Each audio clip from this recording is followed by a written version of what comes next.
Alhamdulillahi rabbil alamin wassalatu wassalam ala ashrafil anbiya'i wal mursalin sayyidina Muhammad wa ala alihi wa ashabihi ajma'in, amma ba'd. Ndugu zangu katika meza kuu, kianza na pacha wangu katika masuala ya Qur'ani, Sheikh Nuruddin Kishki, lakini mratibu wa mashindano haya ya sauti ya dhahabu Sheikh Abubakar, pamoja na aliyetoka kuzungumza sasa hivi Sheikh Rajab, bila kumsahau Sheikh Ali Asa na ndugu yangu Sheikh Mwenyikai kutoka Tipso. Assalamu alaikum wa rahmatullahi wa barakatuh. Wa alaikum assalam wa rahmatullahi wa barakatuh. Kwa upande wangu kwanza nimshukuru Mwenyezi Mungu Subhanahu wa Ta'ala kwa hili tukio tunalolihudhuria leo. Namshukuru Mwenyezi Mungu kwa sababu yeye ndio musabbibul asbab, na hivi ni vitu ambavyo katika jambo hili tulikuwa tunavitamani muda mrefu sana. Baada ya kumshukuru Mwenyezi Mungu, shukurani za pili zije kwa African TV kuja na mubadara huu ambao uliokuwa mkubwa. Tunataraji kabisa kwa jinsi walivyojipanga na namna wanavyoliendesha ili jambo litatutoa katika sehemu moja kwenda katika sehemu nyingine katika swala zima la kutilia umuhimu kitabu cha Mwenyezi Mungu Subhanahu wa Ta'ala. Tunawaombea Mwenyezi Mungu inshallah, Mwenyezi Mungu awafikishe katika hili jambo ili twende mbali zaidi katika swala zima la kuhamasisha kitabu cha Mwenyezi Mungu Subhanahu wa Ta'ala. Mimi kwa upande wangu, ndugu waandishi wa habari na Waislamu ambao watakaokuwa wamepata jambo hili, tuna umuhimu mkubwa sana wa kutilia umuhimu swala la Qur'ani, kwa sababu Qur'ani ndio kila kitu. Kama tunadondoka hatupati mafanikio, basi ni kwa namna gani tuko mbali na Qur'ani. Tukiipa umuhimu Qur'ani ule unaostahiki, hatuwezi kuanguka. Tutakwenda juu na watu watatushangaa sisi tunakwenda juu vipi. Historia inaeleza hivyo. Mbali ya mtume wetu sallallahu alayhi wasallam walishasema, inna hadha alqur'ana yarfa'u bihi aqwaman, hakika hii Qur'ani inawanyanyua watu juu, wa yadh'u bihi akharin, lakini hii Qur'ani hii inawashusha watu vile vile chini. Mkiishika Qur'ani katika hali yake inayotakikana, mkaihamasisha, mkaenda nayo vizuri, mkaifuata vile kama inavyotaka, mtakwenda juu. Mkiwa kinyume chake, mtarudi chini. Na historia inatueleza hivyo. Uislamu toka mtume wetu Muhammad sallallahu alayhi wasallam alitilia umuhimu sana swala la Qur'ani. Toka uhai wa mtume alitilia umuhimu sana swala la Qur'ani. Sahaba ridwanullahi ta'ala alayhim waliyepokea Qur'ani kutoka kwa mtume, na wao walisimama imara katika kuihamasisha na kuiendeleza Qur'ani. Haukupita muda mrefu, Uislamu ulikuwa umetawala ulimwengu. Karne moja tu, ndani ya miaka 100 toka mtume anapewa utume, miaka 100 tu Uislamu ulikuwa umeenea kutoka magharibi al-arabi, kutoka magharibi mpaka miji ya China. Uislamu ulikuwa umeenea tena bila kusema vita wala dini, ni ile Qur'ani tu ikuingia katika sehemu, basi Qur'ani ilikuwa imeenea. Na sio Qur'ani tupu, bali Qur'ani na fani zake, Qur'ani na maendeleo yake, Qur'ani na elimu yake, Qur'ani na mipango yake. Historia huwa tunasoma, Waislamu tulikaa katika mji wa Spain karne 8, miaka 100 mara 8, na sio kukaa kizembezembe. Waislamu wakati wako pale walikuwa wao ndio mabingwa wa taaluma zote walikuwa wanategemewa wao, na lugha ya Kiarabu kwa wakati huo ndio ilikuwa said na imeenea katika ulimwengu kwa ujumla wake. Kwa ushuhuda wa wao wenyewe, wako baadhi ya mustashirikina wale wanaosoma Uislamu kwa njia ya kukosoa, wamezungumza kabisa katika vitabu, viko wazi kabisa.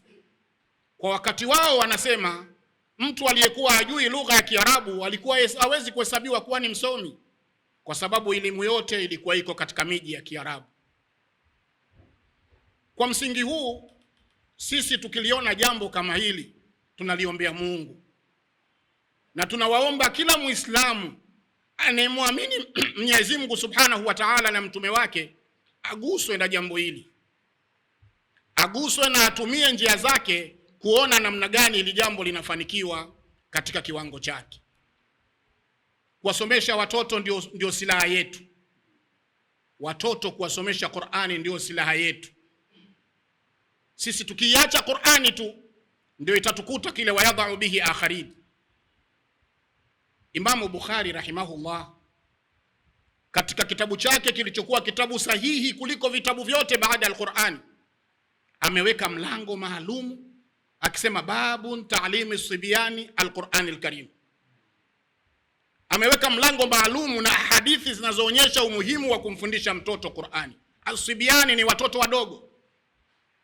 Kama ingekuwa haina umuhimu, imamu wasingesema jambo lile. Na ndio maana utakuta sahaba waliliendea mbio, tabiina waliliendea mbio jambo hili. Inapokewa kwa Muhammad ibn Ishaq. Muhammad ibn Ishaq huyu ndio Ibn Khuzaima Ibn Khuzaima maarufu kwa jina hilo, ni mmoja katika wanawachuoni wakubwa. Anasema, mimi nilimuomba baba yangu niende kwa Kutaiba, na yeye mwanachuoni mkubwa katika karne ya 3. Niende kwa baba yangu, niende nikasome Qur'ani, niende nikachukua ilmu za namna tofauti. Baba yake akamwambia, hapana, mimi sikuruhusu. Kwanza simama na Qur'ani, jifundishe Qur'ani, ihifadhi Qur'ani. Ukisha kuijua Qur'ani, mimi nitakuruhusu kwenda kwa Imamu Kutaiba. Ibn Khuzaima akalifanyia kazi swala hili, akaisoma Qur'ani, akaihifadhi kabisa. Alipomaliza anamfuata baba yake, baba, sasa bibi niko tayari, naweza kwenda kwa Kutaiba.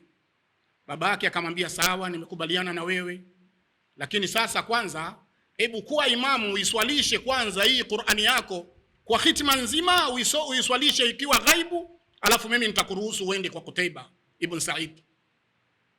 Alifanya hivyo. Alipofanya hivyo, baba yake akamwambia, yanenda kwa Kutaiba.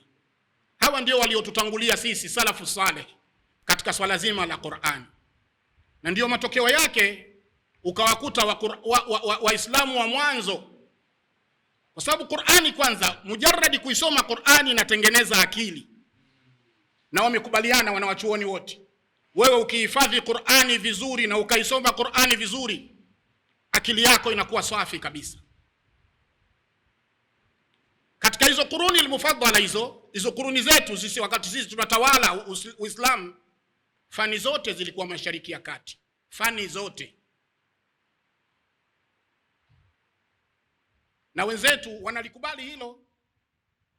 Ukitaka wana taaluma wa falsafa, hii falsafa kama wanavyoita falsafa, utakwenda kuwakuta Ibn Rushd al-Hafidi, wenyewe tunamuita Ibn Rushd al-Hafidi, sahibu kitabu Bidayatul Mujtahid wa Nihayatul Muqtasid katika fiqhul muqarana. Ni bingwa katika fiqhul muqarana, lakini katika vitabu vyao hawamwiti Ibn Rushd, wanamuita Evarush. Wamemtohoa kidogo jina Evarush, na wamechukua misamiati yake mingi wametia katika falsafa zao.